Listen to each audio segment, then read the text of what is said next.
Merci Marc, bonsoir à tous.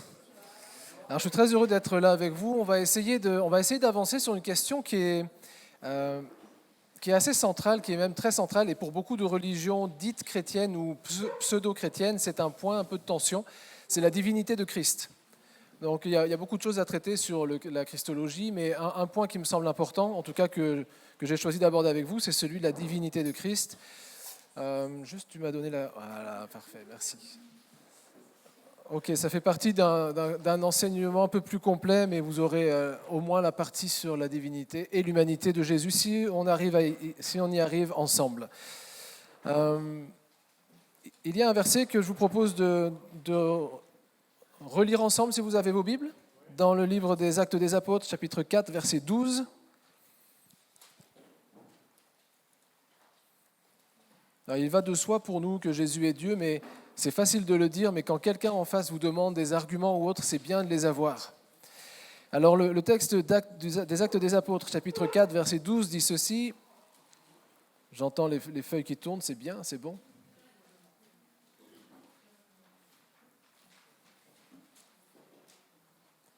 C'est un verset assez connu, je pense que ça ne surprendra personne. On n'est pas allé le chercher derrière des versets et quelque chose que personne n'avait remarqué. Il n'y a de salut en aucun autre, car il n'y a sous le ciel aucun autre nom qui ait été donné parmi les hommes par lequel nous devions être sauvés. Et bien sûr, ce nom, c'est le nom de Jésus.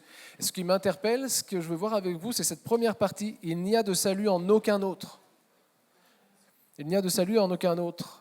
Et cet aucun autre, c'est Jésus, et c'est de lui dont il est question, et pourquoi est-ce qu'il a le pouvoir de nous sauver, etc. Tout cela découle du fait qu'il est non seulement Jésus, envoyé sur terre, ou un grand prophète, comme certains disent, ou peut-être un enseignant, ou un homme qui a du charisme, mais parce qu'il est Dieu, fait chair.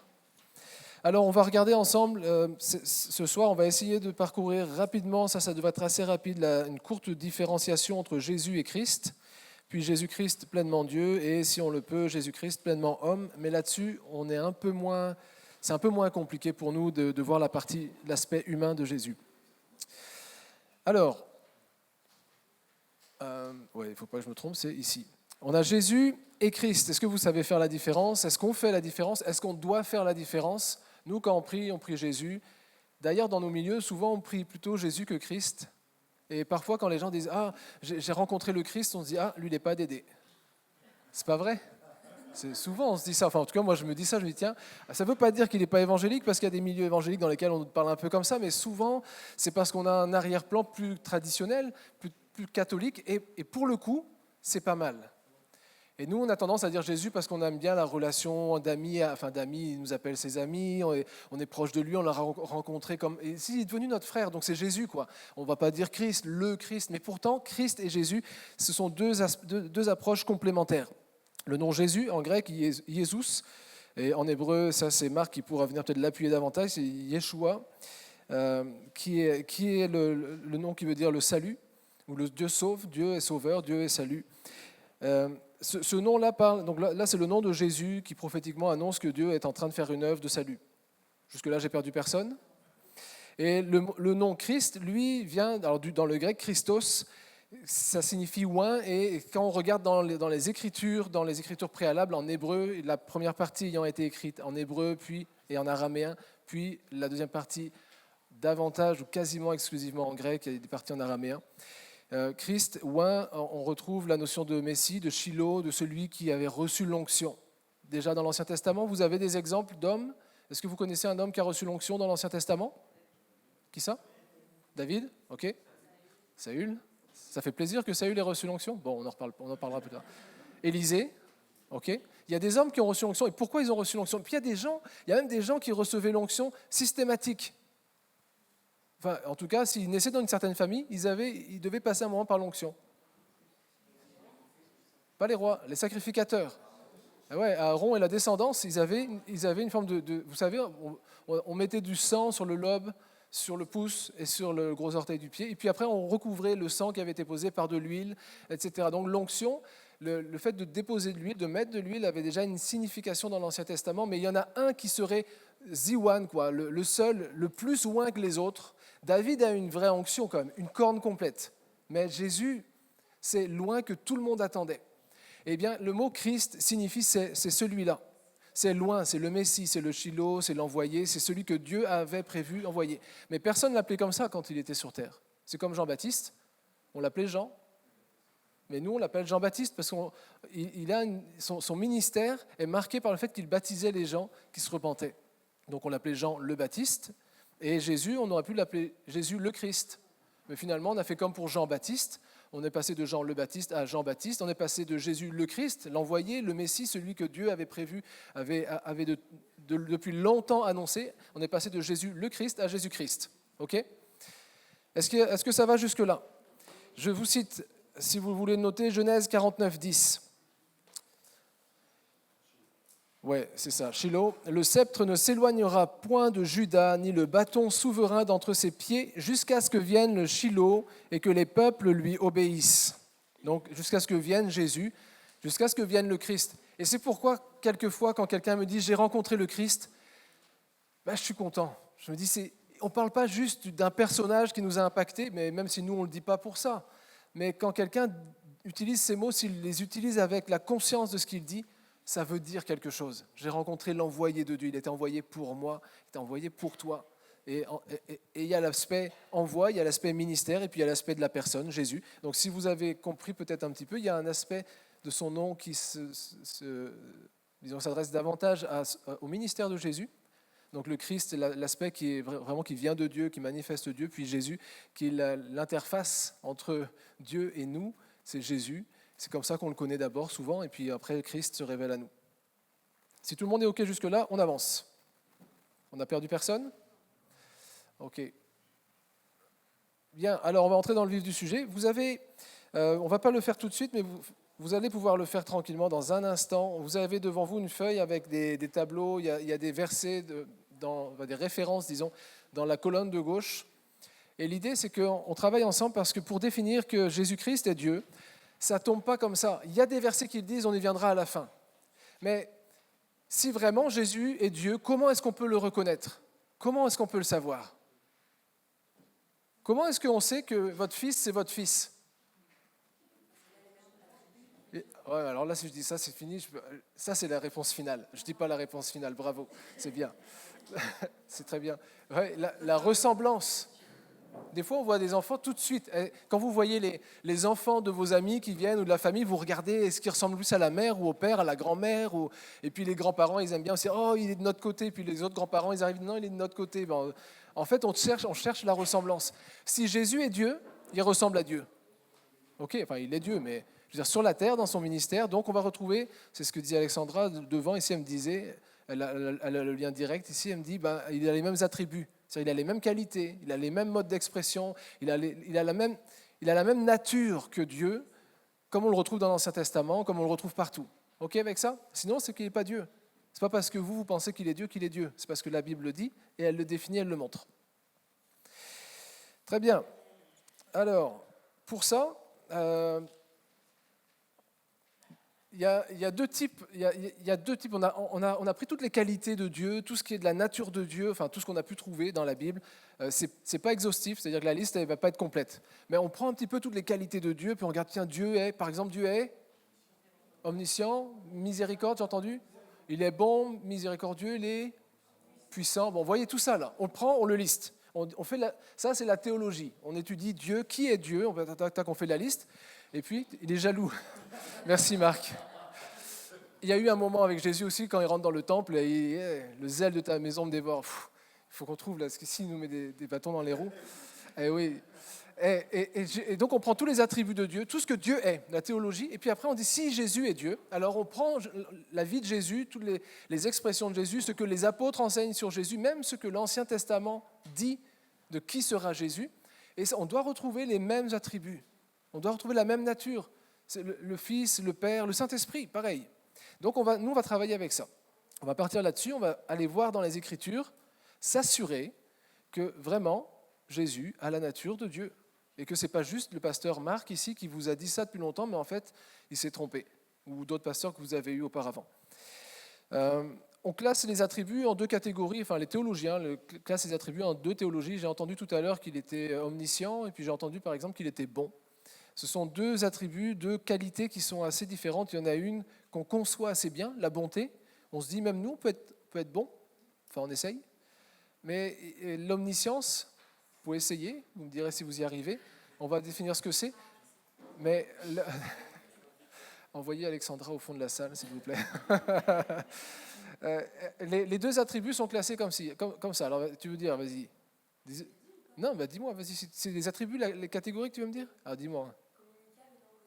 Ah, c'est pas comme ça que, en tout cas, c'est pas comme ça que j'ai défini. Il y a plusieurs façons de les catégoriser. Le nom que je retiens, c'est moraux et non moraux. Alors, c'est pas immoraux, c'est non moraux. C'est moraux et non moraux. Donc, attributs moraux et non moraux. Et effectivement, il y a une notion de communication dans les attributs. Alors, les attributs moraux, c'est ce qu'on va voir en premier. Vous avez une liste. Ce que je vous propose, c'est de faire un petit exercice pendant lequel moi, je vais me taire 5, 6, 7 minutes.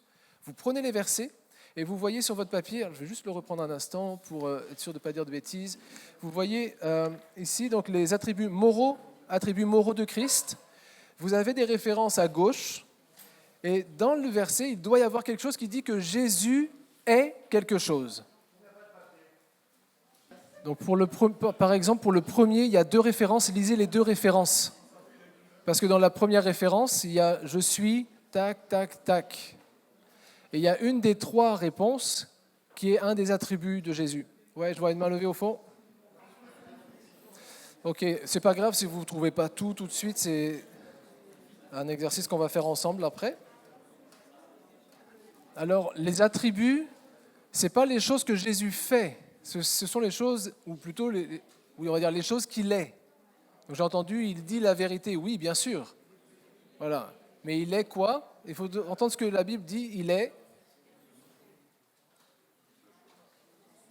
Oui, le chemin, mais dans le verset, là, sur les trois, le chemin, la vérité et la vie. Les attributs qu'on retrouve, Dieu est vie, évidemment, mais celui qu'on met en corrélation entre Jean 3 et Jean 14, c'est la vérité, qui se retrouve dans les deux passages, et la lumière notamment. Ok, alors on va commencer à rentrer dans le vif du sujet avec les attributs. Juste pour vous dire, juste pour consolider le fait que Jésus sur la terre est pleinement homme et pleinement Dieu, il y a une scène des évangiles qui le manifeste assez clairement. Il n'y en a pas qu'une, mais c'est peut-être la plus évidente, c'est le moment où Jésus monte sur la montagne. Et alors qu'il monte sur la montagne, eh bien, il y a la transfiguration, et là, les disciples voient la gloire de Jésus. Et là, ils comprennent, ils savent qu'il y a quelque chose qui dépasse juste le domaine d'un grand prophète ou d'un grand maître rabbin. Et là, il y a la manifestation de la divinité de Jésus, tout en même temps que celle de l'humanité de Jésus. Donc c'est ce qu'on retrouve dans Matthieu 17,2. Il fut transfiguré devant eux, son visage resplendit comme le soleil et ses vêtements devinrent blancs comme la lumière. Alors le premier attribut que je vous propose de voir ensemble, selon les textes que vous avez, c'est la vérité. C'est-à-dire que Jésus est la vérité. Alors s'il y a les deux textes, c'est parce que la vérité et la lumière sont très étroitement liés dans les évangiles, d'ailleurs dans la Bible. Quand on fait la lumière, d'ailleurs on le dit nous-mêmes, faire la lumière sur quelque chose, c'est amener la vérité, quoi. Et Jésus, nous est-il dit, dès Jean 1, nous est-il dit, il est la lumière qui n'a pas été reçue, qui a même été rejetée par les siens. Et la vérité, on le retrouve ça, la lumière et la vérité sont aussi rejetés dans Jean 3, au verset notamment 20, de 17 au verset qui suivent. On voit que finalement la lumière vient, mais les hommes ne veulent pas de la lumière, ils ne veulent pas de la vérité, et aujourd'hui c'est toujours pareil. Donc non seulement on a du mal parfois à accepter la vérité, surtout quand elle nous met en difficulté, mais on a du mal à recevoir Jésus, qui est la vérité, parce que ça nous met en difficulté, humainement parlant. Jésus est la vérité. La vérité, je ne sais pas s'il faut le dire, mais la vérité est unique. Ok ? La vérité, Jésus, la vérité, il y a un seul Jésus, c'est la vérité, ce n'est pas les vérités. Jésus est le chemin, la vérité, la vie. La vérité est unique et un appui solide pour fonder sa vie spirituelle. Et la vérité est le moyen que Dieu a choisi pour qu'on soit libre. Vous connaissez ce verset ? Vous connaîtrez la vérité et la vérité vous rendra libre. Jean 8, 32. Ok, Jean 8, 32, vous affranchira, vous rendra libre. C'est Jésus qui rend libre. Ce n'est pas que se dire ces quatre vérités. Non, c'est la vérité qui nous rend libre. Ok, alors vous avez une petite case sur la droite, enfin une dernière colonne, qui s'appelle antonyme. Antonyme, c'est le contraire de synonyme. Ok ?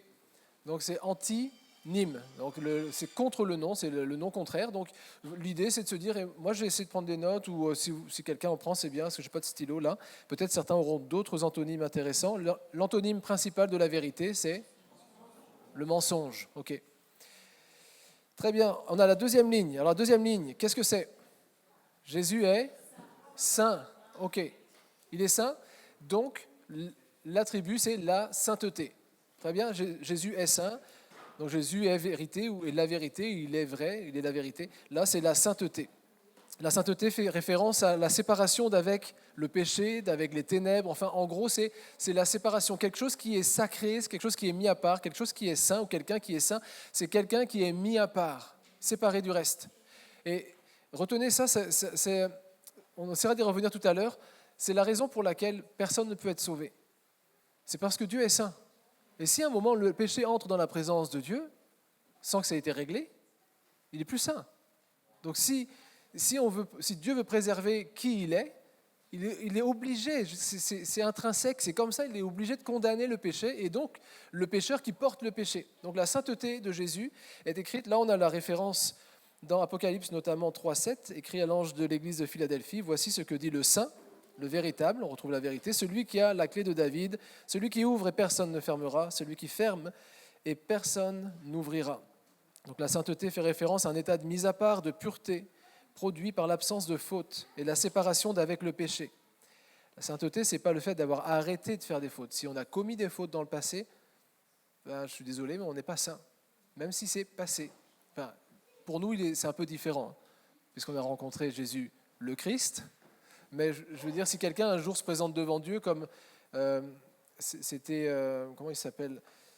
J'ai perdu son nom, les Confessions de Rousseau, Jean-Jacques Rousseau. Il disait, je me présenterai devant Dieu avec mon livre et puis je vais expliquer qu'en fait, j'ai toutes les raisons d'être sauvé. Je paraphrase. Il pensait pouvoir dire à Dieu, mais j'ai arrêté de faire ceci. En fait, une fois qu'on a commis une faute, elle est là, elle est marquée, notre cœur est marqué de ça et on est coincé. Il n'y a en celui qui est saint ni faute, ni compromis, ni orgueil. Jésus est saint de son état, il est saint.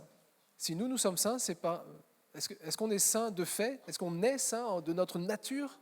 Alors on est saint de quoi ? Parce que ? Ah, il est saint, mais parce qu'il nous a justifiés.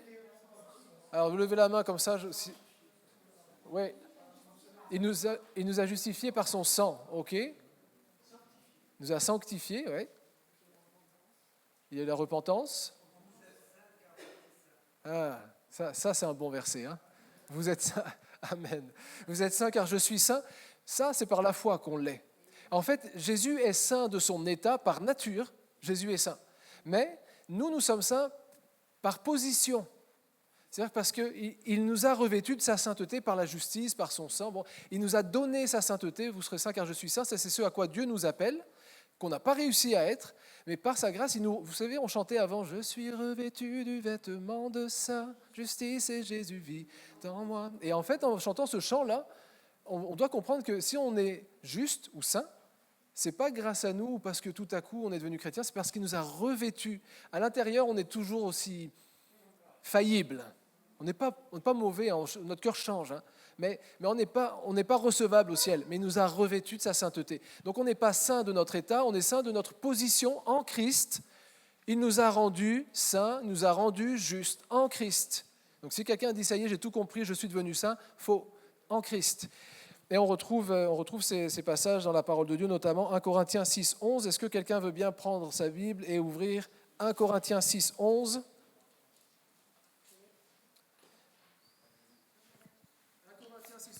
Et pourtant, c'est là que vous étiez, quelques-uns d'entre vous. Mais vous avez été lavés, vous avez été consacrés, vous avez été justifiés par le nom du Seigneur Jésus-Christ et par l'Esprit de notre Dieu. Donc c'est par le nom de notre Seigneur Jésus-Christ et par l'Esprit de Dieu. Donc c'est en lui et par son Esprit, selon les versions. Vous aurez en lui ou par lui. Les antonymes. L'inverse, le contraire de saint ou sainteté. Péché, impur. Ouais. Il n'y a pas un. Moi, je n'ai pas trouvé un seul vraiment précis. Donc il y en a deux qui sont intéressants, j'en ai noté d'autres. Immoralité, c'est une expression de celui qui n'est pas saint. Pécheur, ouais, le péché, pécheur. Souillé, très bien. Inique, en dehors de ce qui est équitable, inique.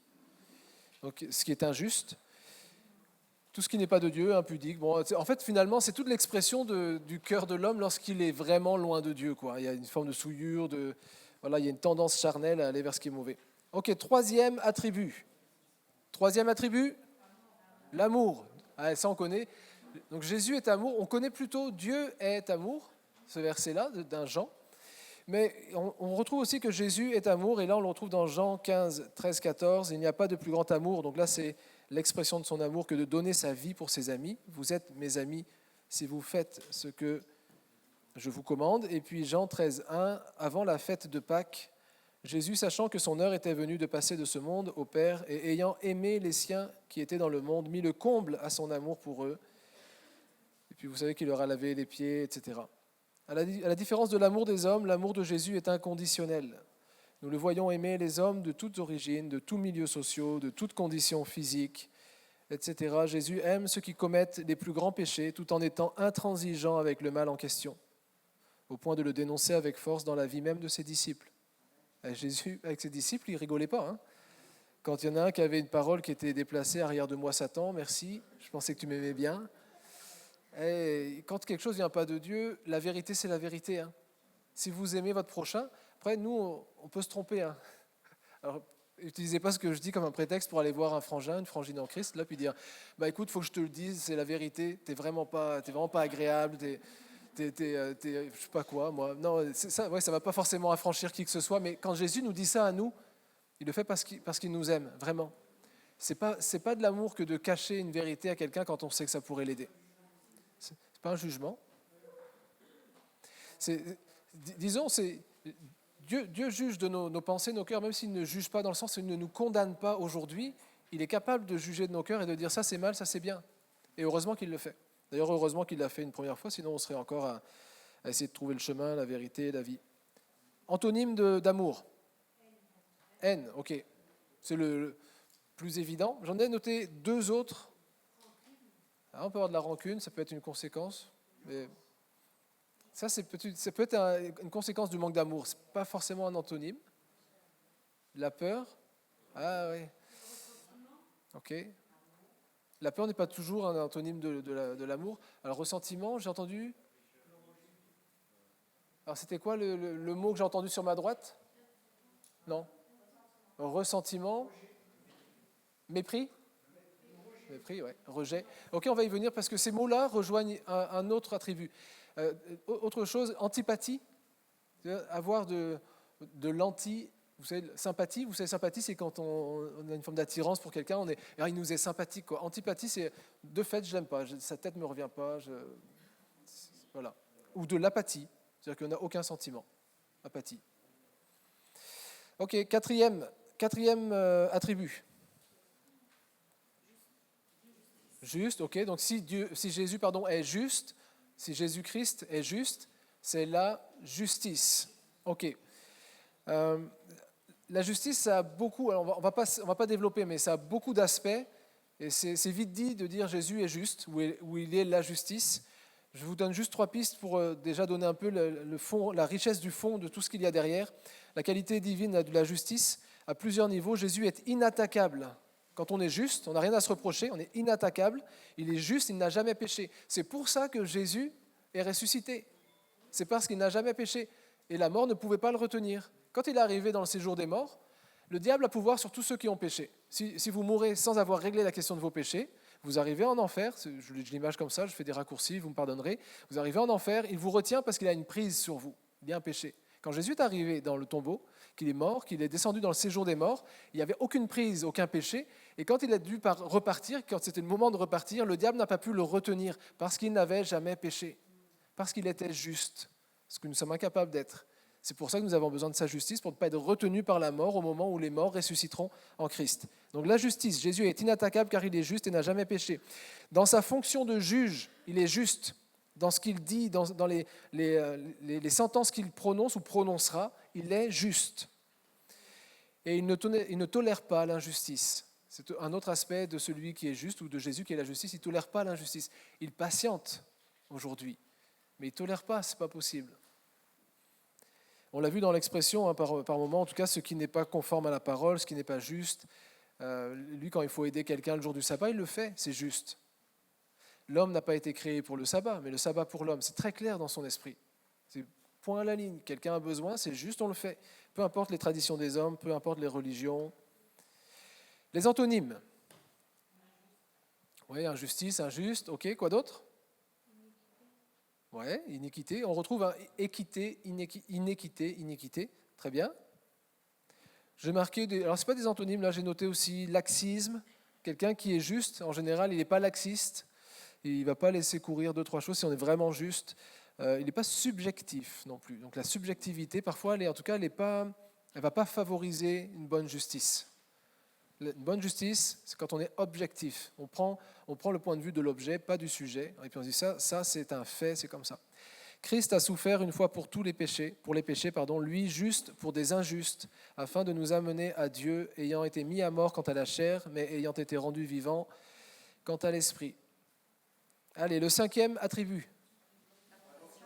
Compassion. Avocat. Est-ce que Dieu est avocat, le Père? Jésus seul, donc ce n'est pas un attribut.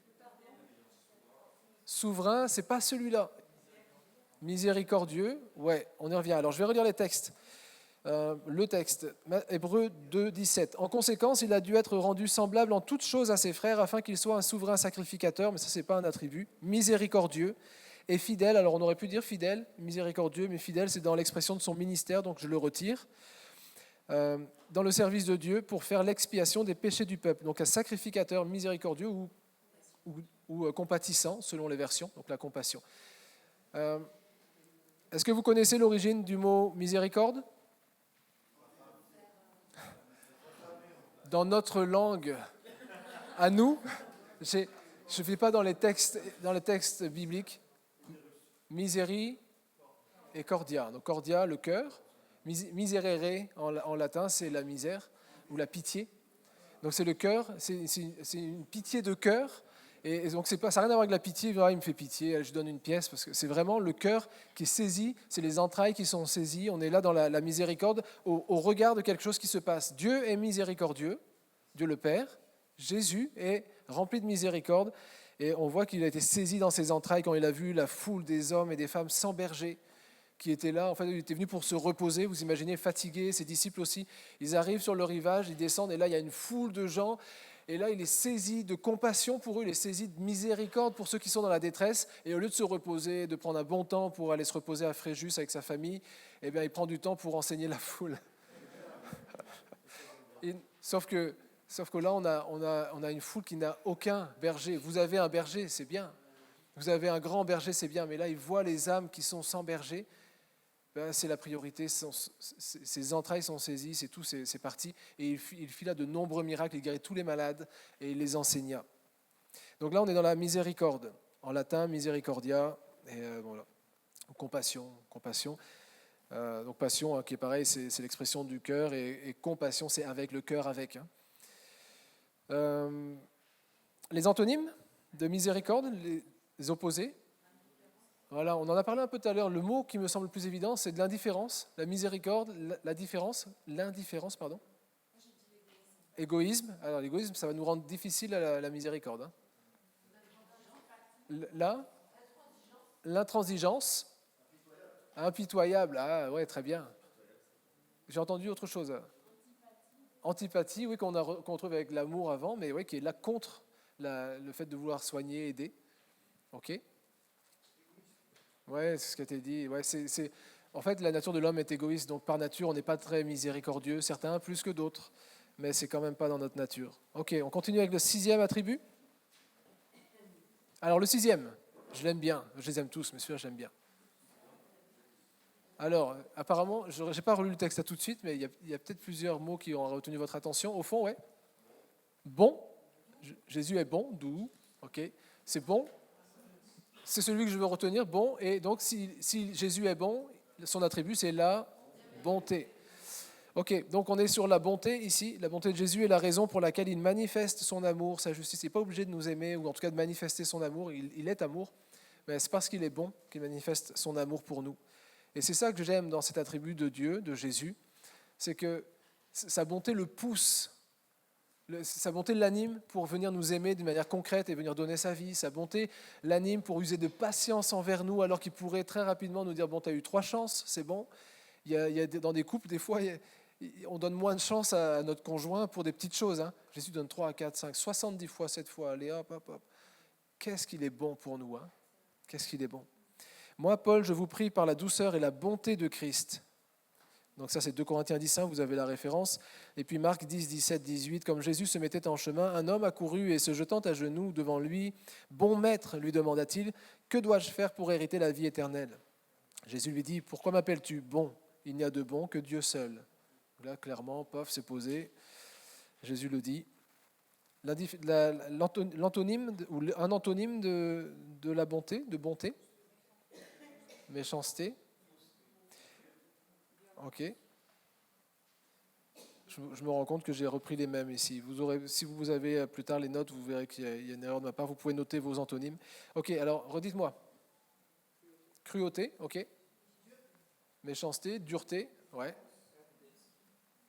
La haine, ouais, c'est en fait tout ce qui ne va pas vers l'autre, quoi. Et on pourrait remettre indifférence. Tu as dit quoi, violence, tu as dit ? Ouais, violence, bah, c'est pas bon, enfin, c'est pas de la bonté. Ok, là on peut en mettre une panoplie. Ça marche ? Ok. Dernier attribut. Hop. Et le dernier, c'est la sagesse, effectivement. Comme le précise la première épître de Paul aux Corinthiens, chapitre 2, versets 6 à 8, c'est la sagesse de Dieu qui l'a guidé dans la mise en place du moyen de notre salut. Cette sagesse nous dépasse, elle est mystérieuse et cachée. Il est dit en 1 Corinthiens 1,30, c'est par lui que vous êtes en Jésus-Christ, lequel, de par Dieu, a été fait pour nous sagesse, justice et sanctification et rédemption. Antonyme de sagesse. Insensé. Non, tu as dit quelque chose? Non, c'est pas toi qui as dit quelque chose? Ah, c'est derrière, ok. Folie, insensé, ok. Et bien là aussi, je n'ai pas mis à jour mes deux listes, donc vous pouvez noter vos... Immaturité, ouais, ça peut provoquer un manque de sagesse. Ok, alors on a fait le tour de 7 attributs.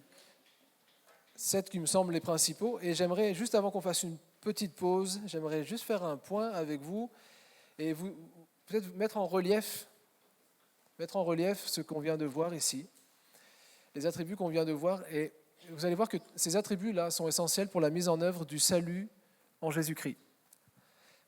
On dit souvent que si Jésus nous a sauvés, c'est parce qu'il nous a vraiment aimés, il s'est donné par amour. C'est vrai, mais ce n'est pas que son amour qui nous a sauvés. Et si on reprend les attributs, alors je vais revenir un peu en arrière, si on reprend les attributs, ici, vous avez tous ces attributs sont nécessaires pour la mise en place de notre salut. C'est-à-dire que la sainteté de Dieu, Père, Fils et Saint-Esprit, est à préserver. Mais Dieu, Jésus-Christ qui nous aime, donc là on a l'amour, voudrait que tous les hommes soient sauvés. Seulement c'est impossible. Parce que si tout le monde arrive comme ça au ciel, il n'y a plus de sainteté. Sa justice dit, le péché ne peut pas entrer dans le paradis, dans la présence de Dieu. Donc la justice intervient pour dire, tu peux aimer, mais il ne peut pas entrer. C'est un peu difficile quand même. Donc arrivé là, on est avec déjà 3 attributs qui nous mettent en difficulté. Et en plus, comme Jésus est vrai, quelque part, il peut pas mentir, quoi. Le péché, c'est le péché. Nous, on essaie de trouver, d'esquiver, des ouais, mais là, dans ce cas-là, circonstances atténuantes, comme on dit, etc. Mais Jésus ne peut pas. Il est vrai, il est saint, et son amour le pousse vers l'humanité, mais sa justice dit, mais non, on ne peut pas. Et vous allez voir que la plupart des fausses doctrines s'appuient sur ou la sainteté, ou la justice, ou l'amour. C'est-à-dire qu'il y a des gens, ils sont portés vers l'amour de Dieu, disant, mais Dieu est tellement amour, il va sauver tous les hommes. Dieu veut que tous les hommes soient sauvés, parviennent à la connaissance de la vérité. Oui, Dieu veut. Mais sa justice le rattrape et dit, seulement ce n'est pas possible. Et donc là, c'est l'autre extrême. Certains vont dire, oui, mais Dieu est intransigeant, et puis on va tomber dans des mouvements d'hyper-sanctification où vraiment il faut être tellement parfait pour entrer au ciel que personne ici dans la salle n'entrera jamais au ciel. Personne, si ce n'est peut-être un enfant qui vient de naître et qui a à peine eu le temps de prendre un biberon. Ça devient tellement compliqué. Mais si on veut être honnête, l'amour de Dieu le pousse à nous sauver, mais sa justice lui rappelle qu'il ne peut pas nous sauver. Donc interviennent les autres choses, les autres attributs, et notamment sa sagesse qui lui vient en aide. Il dit, mais comment on va faire? La sagesse, c'est l'utilisation intelligente de la connaissance. La connaissance, c'est bien, mais elle enfle et puis c'est tout. Elle fait, ouais, je connais. La sagesse, elle prend la connaissance avec réflexion, avec pertinence, elle la met en relief, elle prend tout le contenu, puis elle dit, voilà, avec un peu de sagesse, on ne peut pas dire qu'il n'y a pas de justice, on ne peut pas dire qu'il n'y a pas d'amour. Comment on met les deux ensemble?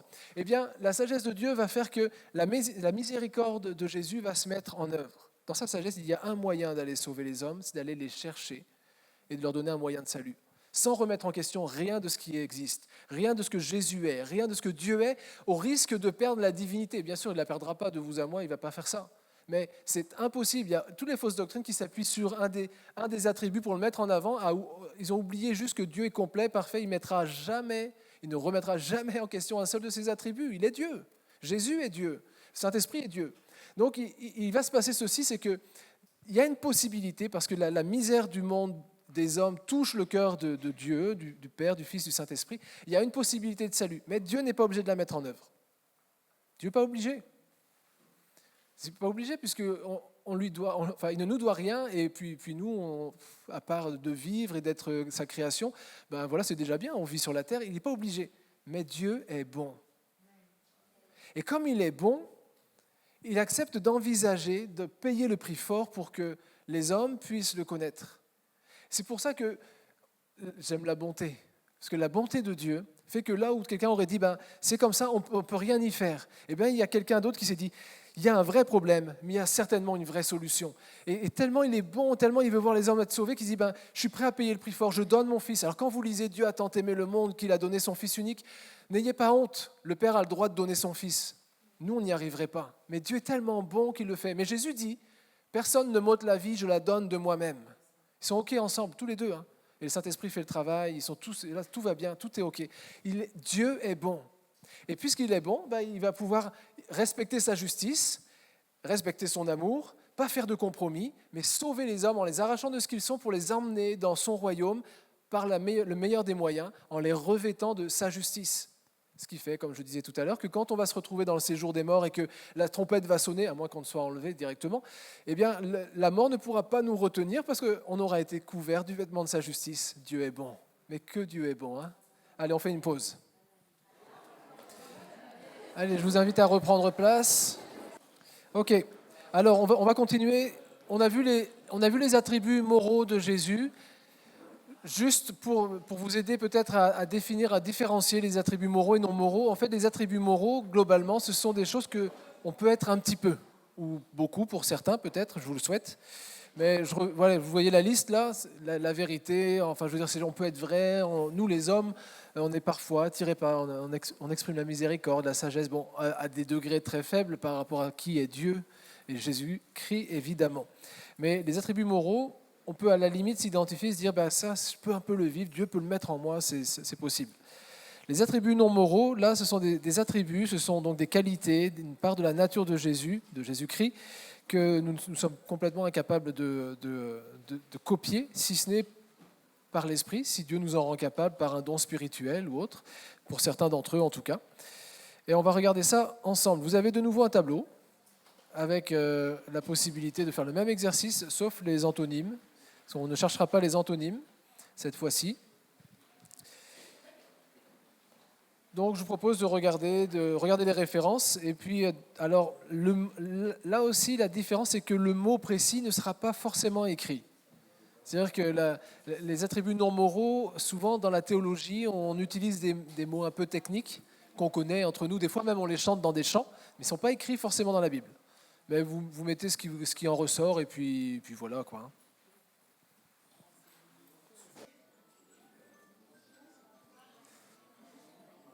Ok, on va rentrer dans le vif du sujet des attributs non moraux. Les attributs moraux, on pourrait dire, certains pourraient nous taxer de dire que Dieu est humain. Et si on n'avait que les attributs moraux, on pourrait se dire, c'est un peu Dieu, c'est un homme meilleur que les autres. Mais en réalité, Jésus n'a pas que des attributs moraux parfaits, il a aussi des attributs qu'on définit non moraux. Et donc on va essayer de faire la liste de quelques-uns d'entre eux là maintenant. Donc le premier que vous avez trouvé, c'est... Et c'est écrit comme ça dans votre Bible? C'est écrit comment? Présent. Là où deux ou trois sont assemblés en mon nom, je suis au milieu d'eux. Donc Jésus est au milieu de tous ceux qui sont deux ou trois réunis, donc il est présent à pas mal d'endroits en même temps. Donc, il est présent partout. Et si jamais vous êtes tout seul? Ah ouais, mais il est où alors? C'est quoi le verset? Oui. Ouais. Ok. Très bien. Matthieu 6. Oui, quand tu pries, entre dans ta chambre, prie ton Père qui est dans le secret. Ouais, ouais. Voilà, c'est un des passages qui est défini qu'on peut être seul avec Dieu. Mais là, on veut aussi définir que Dieu est avec nous. Donc quand on est deux ou trois, il est au milieu de nous. Quand on est tout seul, il est en nous. Hein, qui est toujours là, il est partout. Mais quand on est plusieurs, il n'y a pas de préférence, il se met au milieu. Ok, donc il est omniprésent. Les trois attributs, les trois prochains là qu'on va voir, bon, vous allez voir, sont tous les trois définis commencent par la particule omni. Omni qui veut dire omni, tout. Donc omniprésent, tout présent. Donc l'omniprésence, c'est ainsi que Jésus affirme au temps présent, là où deux ou trois sont assemblés, je suis. Et c'est encore vrai aujourd'hui, c'est pas j'étais, c'est pas je serai peut-être ou je serai, c'est je suis, c'est présent. C'est très important parce que le présent fait le lien entre le passé et le futur. Donc le présent, c'est le meilleur des temps pour Dieu, il est au présent. Et le présent avançant avec le temps, c'est parfait. Ok, définition simplifiée de l'omniprésence, c'est qui est présent partout à la fois. Partout à la fois. Le deuxième attribut, omniscient, et c'est écrit comme ça dans la Bible. Alors, qu'est-ce qui est dit au lieu de omniscient?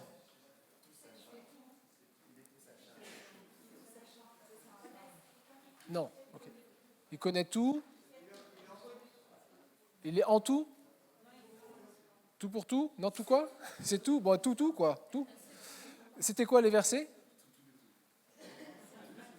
Il y avait un moment où il y a quelqu'un qui vient le voir et puis il lui dit, ah, voilà un homme chez qui il n'y a aucune... Ouais, il n'y a aucune transgression, Nathanaël, puis il dit, d'où me connais-tu? Lorsque tu étais sous le figuier, je t'ai vu. Mais il y était sous le figuier ou pas? Non, il y était. Mince, il est omniprésent, donc il y était. Mais physiquement, il n'y était pas. Mais comme il était omniprésent, il y était, et il entend, et il connaît même les pensées du cœur, parce qu'on peut y être, mais ne pas comprendre les pensées du cœur. Mais il entend les pensées du cœur, il connaît les pensées du cœur, donc il est omniscient. D'ailleurs, on le voit, qu'est-ce que j'aime quand on lit les Écritures. Et dans The Chosen, on le voit aussi bien mis en situation, dans les films, le film Jésus, etc. Il enseigne, et puis tout à coup, il s'arrête. Tu penses que, vous pensez que, puis le gars, il se regarde, mais comment il sait que je pense que? Ben oui, parce qu'il est écrit, comme Jésus connaissait leurs pensées, il leur dit, tout royaume divisé contre lui-même est dévasté, et toute ville ou maison divisée contre elle-même ne peut subsister. Et il y a également ce moment où, vous savez, que les amis qui ont déposé l'homme paralytique, il dit, tes péchés sont pardonnés, et puis dans leur cœur, ils disent, ah, mais qui peut pardonner les péchés? Ils blasphèment et tout. Puis il dit, ah, vous pensez ça, vous dites ça? Mais écoutez, qu'est-ce qui est le plus facile? De dire à cet homme, tes péchés te sont pardonnés, ou de dire, prends ton lit, lève-toi, prends ton lit et marche. Or, afin que vous sachiez que le Fils de l'homme a autorité sur la terre, etc., etc. Donc Jésus connaît les pensées des cœurs. Ok? Donc veillons à nos pensées aussi, parce qu'on veut qu'elles l'honorent. Philippiens, tout ce qui est bon, etc., digne de louange, soit l'objet de vos pensées. Le troisième, attendez, juste un instant. L'omniscience, définition simplifiée, c'est l'omniscience, c'est quelqu'un à qui on ne peut rien cacher.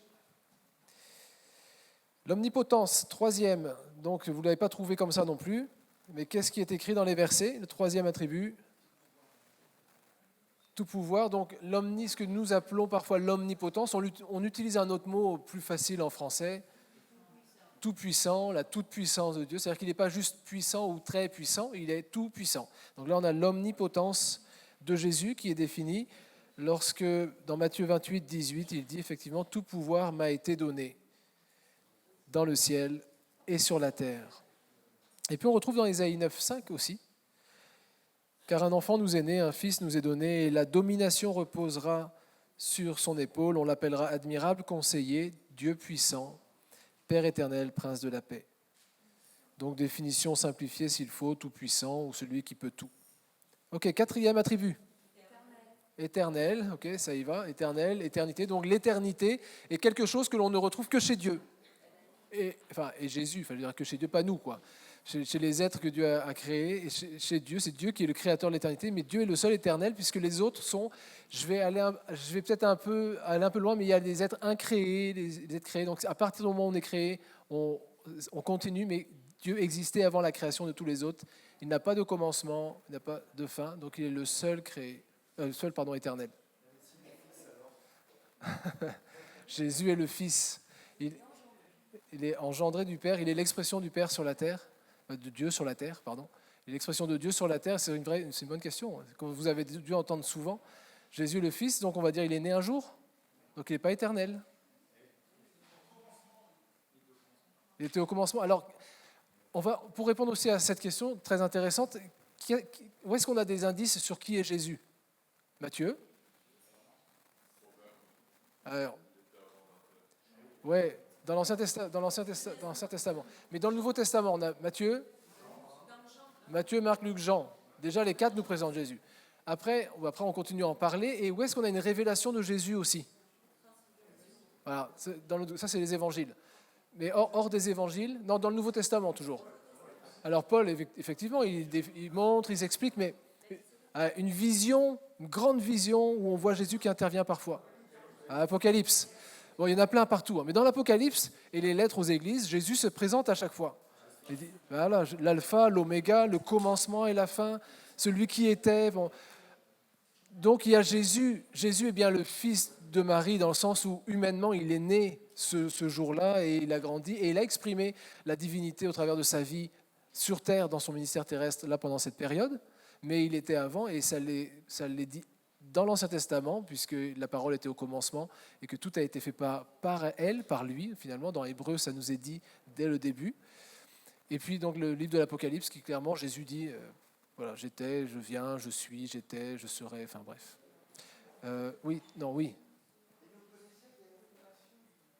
Oui, et il nous connaissait dès la fondation du monde. Donc, ça veut dire que déjà la fondation, il était là, mais même avant, il y était. Ok. L'éternité.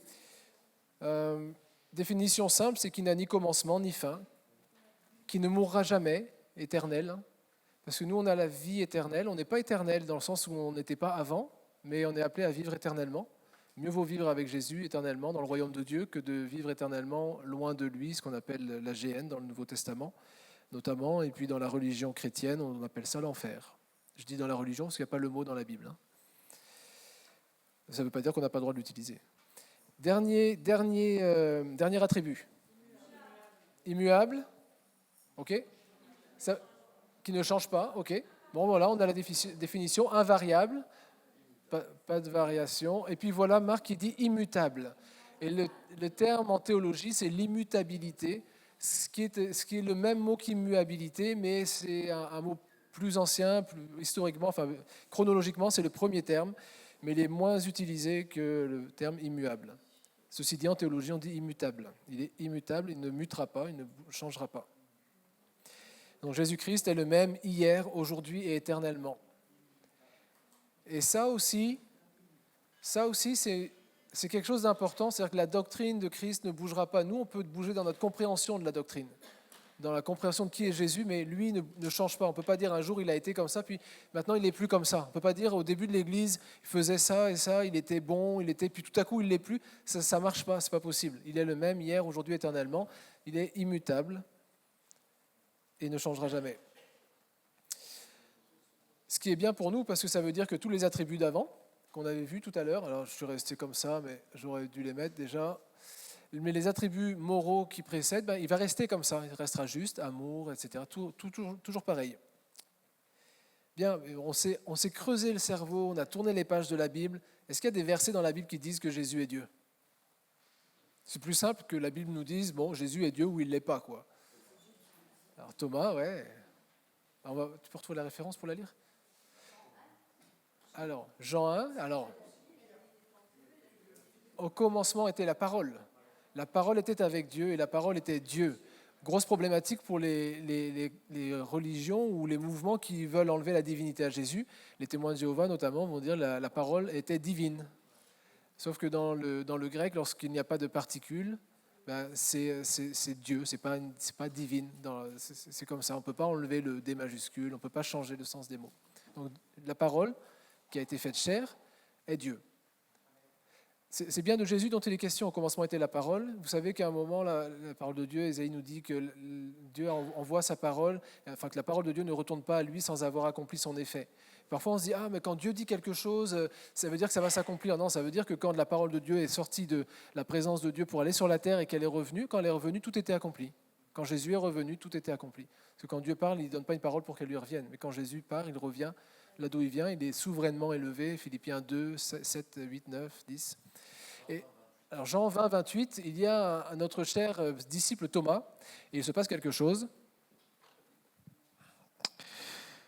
Alors, juste avant, il avance son doigt dans le côté percé de Jésus, et Jésus lui dit « Ne sois pas incroyant, deviens un homme de foi. » Thomas lui répondit « Mon Seigneur et mon Dieu. » Et pour nous, c'est une telle évidence. Eh bien, il y a certains témoins de Jéhovah, en tout cas, qui me l'ont dit. Ils disent oui, mais non, mais c'est parce qu'il a dit oh, mon Dieu.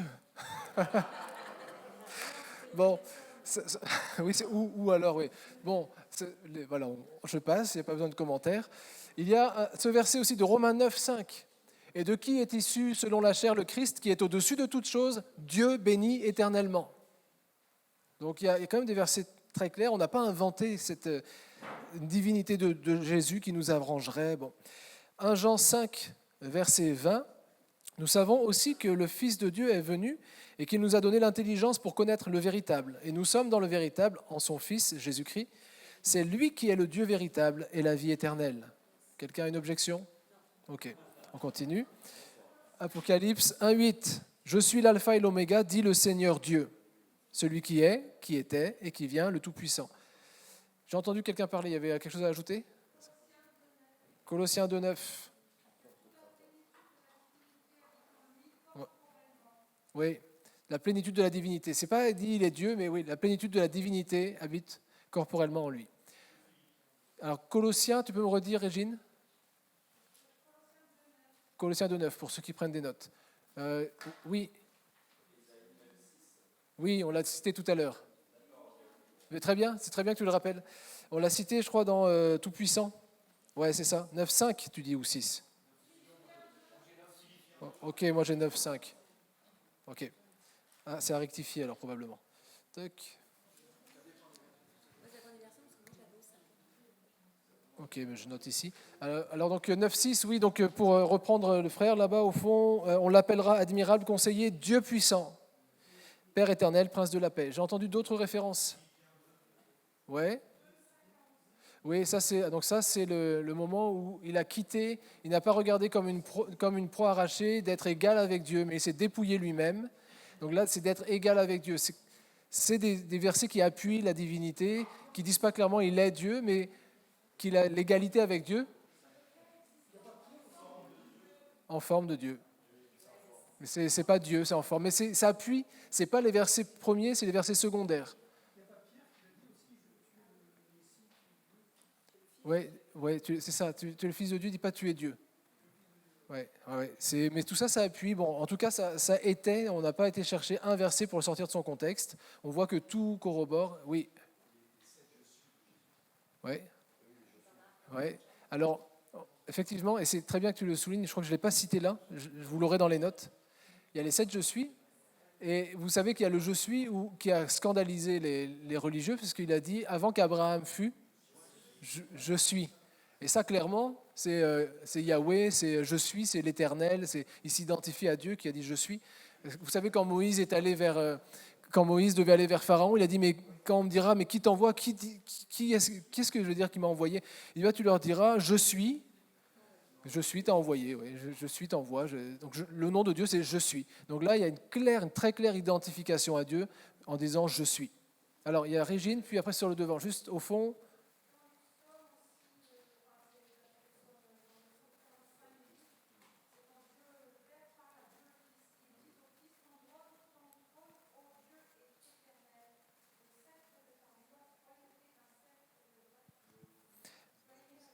Juste dis-moi la référence, je prendrai le temps de regarder après. Ouais. Psaume 45, 8. Ok, merci. Je regarderai un peu plus précisément ensuite. Ouais, on va pas faire toute la liste, mais tu peux la préparer, me l'envoyer par mail si tu veux. Merci. Oui, il y avait au puits de Jacob. Mais comment s'est-il présenté à la Samaritaine?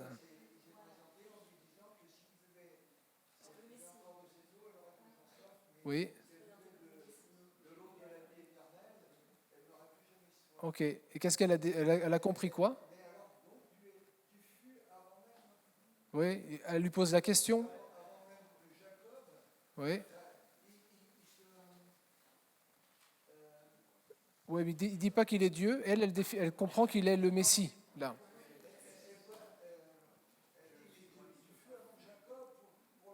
Oui, oui. Effectivement, elle pose la question. Elle soulève la question, mais finalement, elle n'arrive à la conclusion que du Messie. Oui.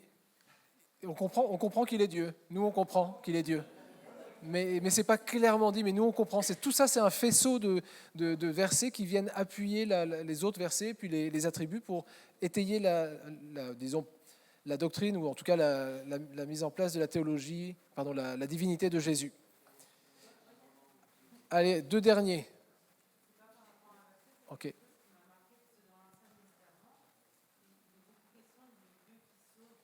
Oui. Oui. Ok. Une sorte de logique entre ce qu'il a déjà fait dans le passé et qu'il a fait parfaitement, Jésus, par le salut. Ok. Ok, c'est pareil, ça c'est notre compréhension, c'est parce qu'on est chrétien, on comprend par l'Esprit de Dieu, on comprend les Écritures. Là où d'autres bloquent, butent, ça c'est des choses que Dieu nous révèle. Ouais.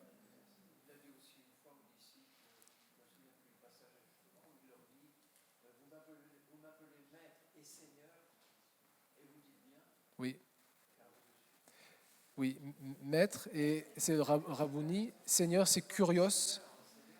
Ouais, dans le texte, en tout cas, Kurios, c'est un maître, c'est un chef de maison, chef de royaume, si on veut aller plus loin même, mais il n'y a pas la notion de divinité. Donc, oui, avec le je suis, d'accord. Mais tout ça, moi je suis convaincu par tout ça, c'est juste que quand on parle, quand on veut définir vraiment qui est Christ, on peut pas juste dire, on comprend qu'il faut étayer les choses, donc c'est pour ça que tout ce qu'on a mis en place avant, ça permet, vous voyez, on n'a pas juste des versets qu'on cite comme ça, même si la parole est suffisante par elle-même, pour ceux qui ont l'Esprit de Dieu. Éphésiens 6 nous dit que la dernière arme du croyant, enfin la dernière arme dans la liste, c'est l'épée de l'Esprit qui est la parole de Dieu. Le gros avantage qu'on a, nous, c'est qu'on a la parole de Dieu. Vous allez dire les autres l'ont aussi. Oui, mais nous, elle est entre les mains de l'Esprit. L'épée de l'Esprit. Donc la parole, ce n'est pas notre épée à nous. Les religieux prennent la parole et tapent sur, du temps de Jésus déjà, ils tapent sur les gens, ils y mettent des fardeaux lourds, etc. Mais quand nous sommes nés de nouveau, en fait, la parole de Dieu a été placée entre les mains du Saint-Esprit qui habite en nous. Et le Saint-Esprit prend une parole et la rappelle à nos cœurs, le Sauveur, le Maître et Seigneur, etc. Et il manie ça parfaitement en nous. D'ailleurs, c'est pour ça qu'il faut le laisser faire. Hein. Prenez pas la parole pour régler vos comptes, etc. Mais laissez le Saint-Esprit prendre la parole et l'utiliser pour séparer jointure et moelle, etc. C'est lui qui fait ça parfaitement, par l'Esprit. C'est l'Esprit qui fait ça. Ok, alors on avance un tout petit peu. Oui, tu avais une question? Non, c'est bon. Ok. On avance un tout petit peu et on va peut-être avoir le temps rapidement de faire le tour de la partie Jésus est pleinement homme. Mais c'est de toute façon plus rapide parce que globalement, on va rester sur celui-là, globalement, on lit dans les évangiles toute l'humanité de Jésus, mais c'est quand même bien de la définir parce que si on dit que Jésus est pleinement Dieu, c'est bien, mais il faut aussi réaliser qu'il est pleinement homme. Sinon, quand on va dire qu'il a souffert les mêmes souffrances que nous, quand on va dire qu'on peut s'identifier à nous dans la souffrance, on risque d'être un petit peu décalé. On va dire, mais en fait, c'est un Dieu lointain, il est immutable, il est omniprésent, omniscient, enfin, quoi avoir avec nous, quoi. Alors, on va essayer de regarder ça rapidement ensemble, même si on en est convaincu, c'est bien de le dire. Jésus a également vécu la même chose que nous. Et comment est-ce qu'on peut savoir qu'un homme est un homme ou une femme est une femme, enfin un être humain est un être humain? Plutôt, on ne va pas parler des sexes. Comment on peut savoir qu'un être humain est un être humain? Okay.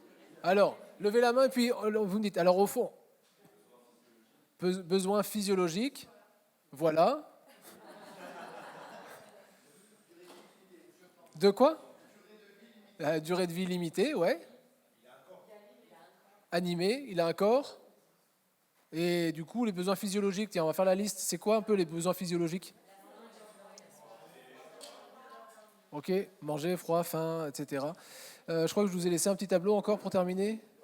Eh bien, on fait pareil pour le dernier tableau? C'est parti. On doit retrouver dans la vie de Jésus des choses qui ressemblent à notre vie à nous. Et on n'en verra que quelques-unes. Encore une fois, par l'Esprit de Dieu, des fois on découvre des choses dans les évangiles, des subtilités qui montrent que vraiment Jésus a vécu beaucoup des choses que nous vivons. Oui, comme nous. Allez, normalement, là, c'est pas trop compliqué. Normalement, tout est écrit noir sur blanc. Allez, pour essayer de ne pas trop perdre de temps, et, enfin de ne pas déborder de trop, disons surtout, je propose qu'on avance ensemble. Alors, on est bien là dans la partie, je reprends Philippiens 2, versets 5 à 8, où Jésus existait en forme de Dieu, il n'a pas regardé son égalité avec Dieu comme une proie arrachée, et il s'est dépouillé lui-même. Donc c'est là où il s'est dépouillé, hop, on est dans l'humanité. Il s'est dépouillé lui-même de sa gloire, mais pas de sa nature, mais de sa gloire, pour venir marcher sur la terre, et ensuite sa gloire lui a été rendue. Donc là, on est sur la terre. Donc il doit bien y avoir des choses qui ressemblent dans ce qu'il a vécu, enfin qui sont dans ce qu'il a vécu, des choses que nous avons vécues. Tout à l'heure, je disais que les attributs moraux, en fait, on ne disait pas, c'est pas quelque chose qu'il a, mais c'est quelque chose qu'il est. Et là, maintenant, on va plutôt être dans quelque chose qu'il a, ou qu'il a fait, ou etc., dans les choses de la vie. Donc, premier passage, si je ne me trompe pas dans les... Ah, je crois que j'avais mis dans un autre ordre. Alors, quelle référence vous avez en premier? Matthieu? Ok, Matthieu 4, 2. Ça nous parle de quoi pour Jésus? Il a eu faim. Donc, Jésus a eu faim. C'est quand même important de le dire. Quand vous avez faim, dites-vous, même Jésus a eu faim. Oui, il a jeûné, ouais. Ben ouais, c'est normal quand on a jeûné d'avoir faim aussi. Hein. Bon. Le deuxième texte, c'était Jean 4, 7, c'est ça? Ok. Ok, la soif, donc. Donne-moi à boire. D'ailleurs, il y a un autre passage où il a eu soif. Sur la croix. Ouais, Fabien me dit là, sur la croix. Il dit j'ai soif, il dit cela afin que les Écritures soient accomplies. On lui apporta du vinaigre, etc. Vous avez quoi comme référence après? Acte 1, 3. Ok.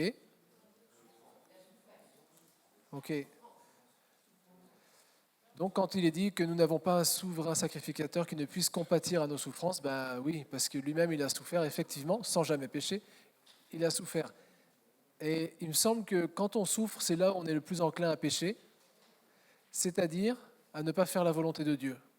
Parce que souvent nous on imagine pécher, c'est être violent, être menteur ou je ne sais pas, mais à la base, pas faire la volonté de Dieu, l'iniquité, c'est manquer le but que Dieu a placé devant nous pour qu'on l'atteigne. Donc dans la souffrance, le but du diable, ce n'est pas très compliqué, il nous fait souffrir pour qu'on perde de vue l'objectif qu'on avait, que Dieu nous a fixé, parce que la souffrance fait qu'on veut vite s'en sortir. Vous entrez dans une pièce et puis on vous met un bruit assourdissant qui est pénible et on vous dit il y a une sortie là, si vous restez 10 minutes, on vous donne une récompense, sinon sachez qu'il y a une sortie là. Si c'est impossible, si c'est insupportable, vous allez sortir. Si on vous dit, tiens Gaël, elle pourrait le dire, je vais le dire à sa place rapidement, mais peut-être des femmes pourraient le dire aussi. Si on vous dites, je vais accoucher sans péridurale, ok? Mais les médecins sont prudents et disent, on va quand même faire la préparation pour la péridurale, on ne sait jamais que vous changiez d'avis, etc. Quand viennent les douleurs de l'enfantement, moi, je n'ai pas souffert comme elle. Mais à un moment, elle a dit, je veux la péridurale. Parce que quand on souffre et qu'il y a une issue, on prend l'issue. Mais heureusement, les contractions étaient trop rapprochées. Enfin, heureusement pour elle, hein, parce qu'elle voulait aller jusqu'au bout de ça à la base. C'était le but. Mais les contractions étant trop rapprochées, elle n'a pas pu avoir la péridurale. C'était trop tard. Donc, elle a fini le travail et hop, c'était réglé. Et on a eu un beau petit garçon qui est grand d'ailleurs maintenant. Et puis le deuxième aussi, le garçon et la première fille. Mais globalement, si vous souffrez sur le chemin que Dieu vous a tracé, ça va vous donner envie de partir à gauche ou à droite. C'est pour ça que le diable a fait souffrir Jésus même avant qu'il arrive sur la croix. Quand il était en agonie à Gethsémanée, l'idée, c'était de le faire renoncer, évidemment. Et nous, on aurait fait ça. Donc, juste pour dire, la souffrance nous fait pécher. C'est pas toujours être mauvais, avoir mauvais caractère, mais c'est parfois abandonner le plan que Dieu a tracé pour nos vies. Ok, la référence suivante. Jean 4, 6. Fatigué du voyage. Ouais, la fatigue. Ok, fils de Dieu, mais fatigué quand même. Prochaine référence. Luc 22, 44. Angoisse, ou alors agonie. Ouais, tristesse et agonie. Il y en a qui ont peut-être connu ou qui connaissent les angoisses ou même même jusqu'à des fois des états dépressifs ou des comportements dépressifs. Ben, quand vous lisez ça, ça vous apaise un peu dans le sens où l'agonie ou l'angoisse n'est pas forcément liée à une désobéissance. Elle peut être liée à une lutte, à un combat sur le chemin que Dieu a tracé sur votre vie. Alors, personne n'aime ça. C'est des choses assez terribles, puisque autant les maladies physiques, bah, on les soigne comme voilà, mais l'agonie du cœur ou les angoisses, c'est terrible. Jésus est passé par là, pas parce qu'il s'était trompé dans sa vie chrétienne, mais parce qu'il était sur un chemin qui déplaisait à l'adversaire. Il fallait traverser ce moment-là. Donc il a été en agonie. Ok, la référence suivante, c'est Matthieu 26. Matthieu 26, 37. Et là, on trouve le mot angoisse qui vient compléter. Alors l'agonie, hein, c'est au bord de la mort. Hein. Les angoisses, ça peut être plus récurrent, ça peut être... Bon. Donc tristesse et angoisse. Est-ce qu'il a été délivré de ça? Est-ce qu'il a sorti vainqueur de ça quand même? Ça s'est arrêté à un moment, quoi. Ce que je veux dire, c'est ce que ça s'est arrêté. Oui, ça s'est arrêté. L'agonie, il est allé jusqu'à la mort, bon, finalement, mais en tout cas, le moment de Gethsémanée s'est terminé avec une conviction, et puis il est allé jusqu'à la croix. Eh oui. Oui. Alors les grumeaux de sang, vous trouverez dans les notes normalement, on appelle ça l'hématidrose. C'est un phénomène physiologique connu qui fait que quand on a des angoisses très prononcées, des luttes intérieures très fortes, il arrive parfois qu'on transpire du sang, ce qui a été le cas de Jésus, pour dire à quel point ça a été fort. Ouais. Il reste une ou deux références je crois, non? Trois références. Marc 4, 38. Le sommeil, le besoin de dormir. Demain, grasse mat. Il dormait, nous aussi, on veut être comme lui. Hein. Allez, on continue. Jean 11, 35. Ok. Jésus pleura. Et est-ce que c'était juste parce qu'il était touché par le Saint-Esprit, mes frères? Bon, mes sœurs aussi. Hein. Il y a plusieurs fois. Il y a 2 fois notamment où on sait qu'il a pleuré. Une fois sur Jérusalem et une fois sur Lazare. Sur Jérusalem, on peut penser que c'était un poids spirituel, mais qui a amené une émotion forte dans son cœur à cause de tout ce qu'il savait qui allait venir. Quand même, quelle tristesse, quelle peine sur son cœur. Lazare, on n'a pas la définition exacte, on ne sait pas. Mais quand il a vu les gens qui l'aimaient, qui pleuraient, il s'est mis à pleurer avec eux. On ne va pas dire, là, il était dans un moment spirituel, le Saint-Esprit l'a saisi, puis il y a des larmes ont coulé. Je crois qu'il était vraiment homme. Il y a une compassion, la miséricorde s'est manifestée aussi là par des larmes. Et je dis mes frères parce que des fois, nous les hommes, on pleure quand le Saint-Esprit nous touche, mais sinon... Ou peut-être en secret dans sa chambre, là quand on va prier dans le lieu secret. On a le droit de pleurer aussi devant un bon film. On a le droit de pleurer quand on voit une guérison. On a le droit de pleurer quand on voit quelqu'un qui vient dire la misère dans laquelle le Seigneur l'a tiré, et puis là on bouffe, mais on ne le montre pas à sa femme. Non, je plaisante. Allez, le dernier qui reste, Luc 10, 21. Eh oui, après les pleurs, il y a aussi la joie. En ce moment même, Jésus tressaillit de joie par le Saint-Esprit. Bon, ça, c'est un autre sujet. On est corps, âme et esprit, l'âme est coincée entre le corps et l'esprit, ce qui fait que pour nous parler, le corps envoie des signaux à notre âme et nous fait pleurer parfois ou nous réjouir, mais le Saint-Esprit fait pareil, envoie aussi des messages, travaille notre âme et nous fait parfois pleurer, nous fait parfois nous réjouir. Donc par le Saint-Esprit, il n'était pas en extase, simplement, c'est une joie qui est venue spirituellement sur lui et qui s'est manifestée tout à fait normalement. Bon, c'est un autre sujet, le corps, l'âme et l'esprit, je ne vais pas rentrer dans le sujet trop loin. Ça, c'est quelques points. Il y a d'autres choses qu'on peut retrouver dans la vie de Jésus. Des choses qui appartiennent à son humanité. Je ne sais pas si je me rappelle plus ce que j'avais mis après. Ouais, merci. Je suis pas, comme je n'ai pas devant les yeux. Donc ça, c'est pour les besoins davantage les besoins, les traits, les besoins, on les a cités, tout ça.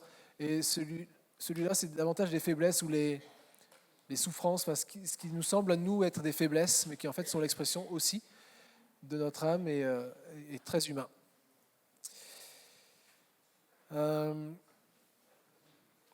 Non seulement il y a tout ça, mais il faut aussi se rappeler que Jésus a été tenté dans le désert, comme nous tous. Donc il y a d'autres choses que les besoins, les aspects physiologiques ou autres. Il y a aussi le fait que, comme nous, il a été tenté. Et Hébreux 4,15, effectivement, dit « Nous n'avons pas un souverain sacrificateur qui ne puisse compatir à nos faiblesses. Au contraire, il a été tenté comme nous en toutes choses, sans commettre de péché. » Enfin, ce qui est incroyable, c'est que la Bible affirme que c'est en tant qu'homme que Jésus est devenu le médiateur entre Dieu et les hommes. Vous savez, ce passage d'un Timothée 2,5 où il est dit qu'il y a un seul Dieu et un seul médiateur entre Dieu et les hommes, Jésus-Christ homme. Souvent, on utilise ça, nous, pour dire il n'y a pas besoin des saints, il n'y a pas besoin de je ne sais. Mais en fait, ce qui est incroyable ici, c'est que Dieu a choisi que le médiateur entre lui et nous, ce ne soit pas Jésus Dieu, mais c'est Jésus homme. Dans son humanité, il a fait le lien et nous a ramenés en communion avec Dieu. Et puis la fin de Philippiens 2, on a lu tout à l'heure en tout cas j'ai rappelé qu'il n'a pas regardé son égalité avec Dieu comme une proie arrachée. Puis quand il a fait tout ce qu'il avait à faire, et c'est ce qui nous attend à un moment, ce n'est pas la même gloire, mais on va partager, on va participer à cette gloire. Il nous a dit, c'est pourquoi aussi Dieu l'a souverainement élevé et lui a donné le nom qui est au-dessus de tout nom, afin qu'au nom de Jésus, tout genou fléchisse dans les cieux, sur la terre et sous la terre, et que toute langue confesse que Jésus-Christ, pas Jésus, pas le Christ, que Jésus-Christ, ou Jésus le Christ, est Seigneur à la gloire de Dieu le Père. Amen. Jésus est la parole de Dieu faite chair. Elle est retournée auprès de Dieu après avoir accompli tout son effet. Et on veut remercier vraiment le Seigneur pour ça. Je voudrais juste terminer sur cette parole de Philippiens 2 où il est dit « Il a paru comme un simple homme ». Et à Philippiens 2,7. Et on veut se souvenir de cette humilité de Jésus qui a accepté de paraître comme un simple homme. Il était méprisé, abandonné de tous, mais pourtant il était Dieu. Puis nous, des fois, quand on est cadre dans une entreprise et qu'on nous manque de respect, pasteur dans une église, et que les gens nous traitent, j'en sais rien comment, ou quand on a une position dans la ville, et j'en sais rien, et Jésus, Dieu, vient sur la terre, il a paru comme un simple homme, méprisé, abandonné, homme de douleur, habitué à la souffrance, rejeté. Mais ça, c'est sa bonté qui l'a poussé à le faire. Allez, on termine en priant. Seigneur, on veut vraiment te rendre gloire pour qui tu es. Ce qui importe aujourd'hui, ce n'est pas ce que nous pensons que tu es, ce n'est pas seulement ce que nous connaissons de toi, c'est qui tu es vraiment et tout ce que tu peux faire, tout ce que tu as déjà fait, déjà accompli et que tu es en train de parfaire maintenant dans l'Église, dans nos vies. Seigneur, ma prière pour nous ce soir, c'est que tu puisses manifester qui tu es encore dans la vie de chacun, de chacune, dans les foyers, dans l'Église de Fréjus, qu'on puisse savoir que Jésus est Dieu et qu'il fait encore aujourd'hui ce qu'il a fait autrefois, que les miracles ne sont pas terminés, que son amour se manifeste toujours, que sa bonté se manifeste, que sa patience est une réalité. Seigneur, nous croyons que le temps est encore bon et même il est plus que bon encore pour notre génération, pour qu'il se tourne vers toi. Et nous crions, Seigneur, que ton esprit se manifeste au travers de l'Église, au travers de chacun de nous, qu'il manifeste Jésus à cette génération. Amen.